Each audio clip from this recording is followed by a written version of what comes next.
This morning, I received a text message from one of my homies. He needed Dr. Umar to send him a couple of dollars. This morning, I received a text message from one of my homies. He needed Dr. Umar to send him a couple of dollars. I logged into my account just to check my balance because I haven't done so since I left for South Africa back on July 10th. Only to discover that I could not log into my account. So then I called the bank to find out what was going on. And the bank told me to enter my 16-digit card number. I did that. They told me they had no record of my account. The bank that I've been with since I was a teenager told me they had no record of my account. So then I called the bank. And the bank told me that my personal account, as well as the independent Frederick Douglass Marcus Garvey Academy account, have both been frozen. Both bank accounts have been frozen.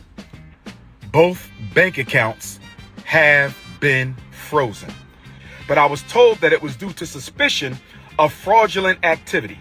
I was told that someone has been trying to gain access to my personal account and the FDMG account. I was told that someone has been trying to gain access to my personal account and the FDMG account. I was told that someone has been trying to gain access into my personal account and the FDMG account. I was told that the timeline for suspicious activity was between June 25th. That's when Medea went public. Everybody knows who Medea is. July 25th, that's when Medea went public. July the 10th, that's when I left for South Africa. If you want to make a donation to FDMG, send it through PayPal. Right? PayPal.me/FDMG Academy. PayPal.me/FDMG Academy. PayPal.me/FDMG Academy if you want to make a donation to the school.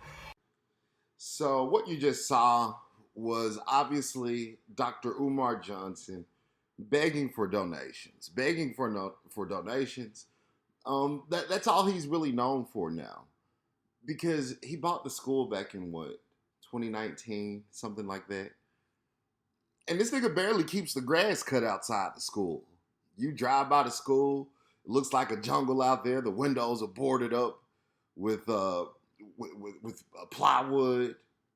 The classrooms got spiders and rats and roaches and mice in them. I mean, the school is just absolutely ran down. And according to reports, there are a number of different estimates. It's really hard to say for sure because Umar Johnson he does not disclose any financial details about his donations, but it's estimated that Umar Johnson, over the past 10, 15 years that he started this grift, he's raised over $1 million, 1 million big ones for the school. $1 million. Can you imagine having that much money for a school that was never built? Apparently now, as you saw in that video, his bank accounts have been frozen, he says, by some homosexual and some woman named Medea, and things are all bad with him. You know, I'm just going to cut through the shit because I'm sure you guys have seen like 1,000 videos of 1,000 different people talking about this. I actually like Umar Johnson ideology-wise. I think he has a pretty solid ideology.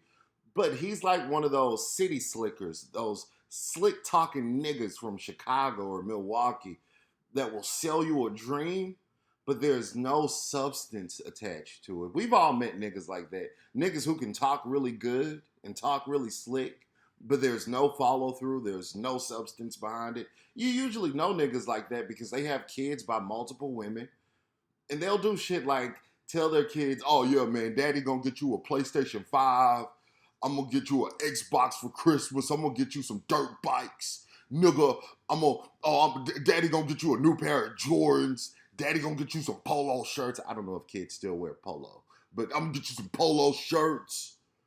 And he'll sell this big dream, and I'm gonna take you out for ice cream. And Christmas shows up, and you wake up in the morning looking for Daddy Umar. You're like, oh man, where are the dirt bikes? You hear a car outside revving. You say, oh man, that must be my dirt bike. And you look out the window, it ain't daddy. So you call daddy, hey, daddy, what's going on? He the kind of nigga that won't even be like, oh man, I couldn't even make it work out for you. He the kind of nigga that just won't respond. And then when you bring it up about it being traumatic 2 or 3 years later, he's gonna blame you for it and be like, oh, you a coon ass child. You a coon ass child. Did you really dumb enough to think I was really gonna get all that shit? Daddy tried, daddy just didn't do it. He's the kind of nigga that will gaslight you when you question him about the $1 million he's collected over the past 10 to 15 years. I actually thought maybe he was going to go somewhere when he bought the school back in, 2019, 21, whatever it was. I actually thought, hey, I'm going to shut the fuck up about it. He's going to make some progress. But years after that, if you've seen photos of what that school looks like, it looks like a trap house. Windows boarded up, like I said, rats and roaches outside. You got bitches in 2 pieces selling pussy on school grounds. It is just an absolute embarrassment. And it's a shame because this is more disappointing than anything when it comes to somebody like Umar. All right, because he's clearly got credentials as far as I can tell. The man has got credentials. He's just got no follow through. It's the problem that a lot of black men have, honestly. They'll have and this is what I really try to avoid in my own personal life, and you should try to avoid it too if you're a black man, because a lot of us fall victim to this. This thing where we come up with these big, grandiose ideas, but no follow through, okay? No putting in actual real work and effort to get there. You think it's just supposed to fall in your lap. And I think it's because a lot of niggas fall for this rap culture where all you really do is talk fast and you get a contract and it does just kind of fall in your lap. Or sports where you're just genetically gifted and the money just falls into your lap. But life don't work like football and rap, nigga.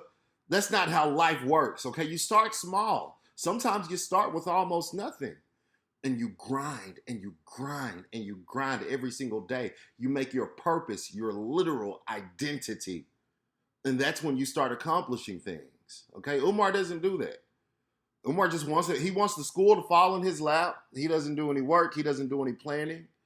He doesn't come up with any curriculum. He doesn't come up with getting a few pro-black teachers together to teach the kids the Negro studies. It's just send the donations and it's just going to magically happen. If you're still falling for it at this point, you're stupid.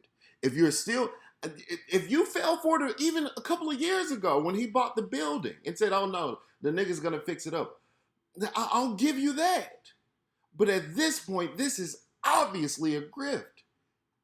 How can you defend this man at this moment? And this isn't to even mention all the personal scandals he had. The joke I made earlier about the deadbeat father promising the kid all the stuff, that's not really too far from what Umar Johnson really does.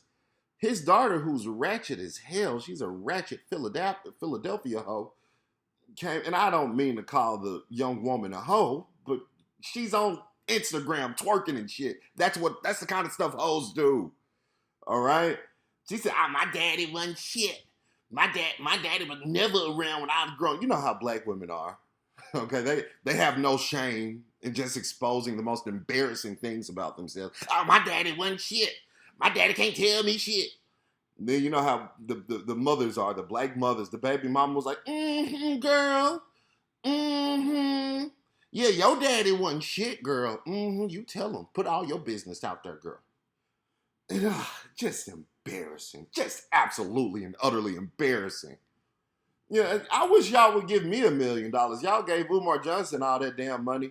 I couldn't even get money to save my cat's life. My cat ended up dying. I got $50 out of you niggas whenever my cat was sick. But this nigga got $1 million for a school he never had any intentions on building. You got to start small. Well, what I would do if I was, I'm going to say this, I'm going to close.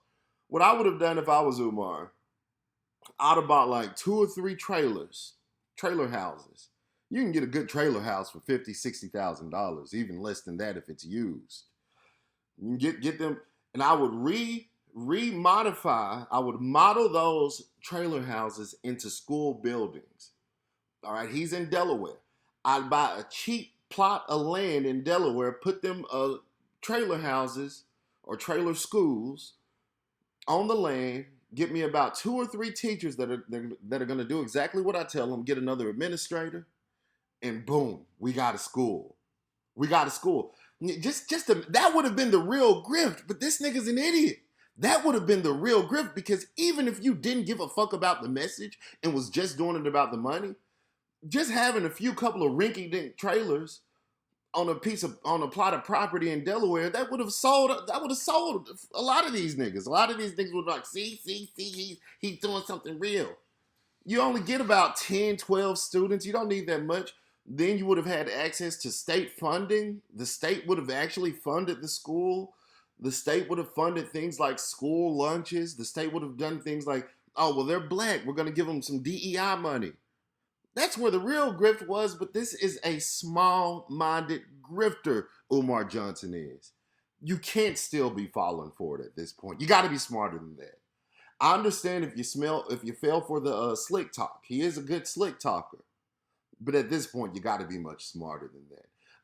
And I'd even say, don't throw the baby out with the bathwater. You know, he has some good ideas, but good ideas aren't good enough to carry a movement. You have to have some substance behind it. Let me know what you think about this video in the comment section. And remember to like, subscribe, share, and as always, stay woke.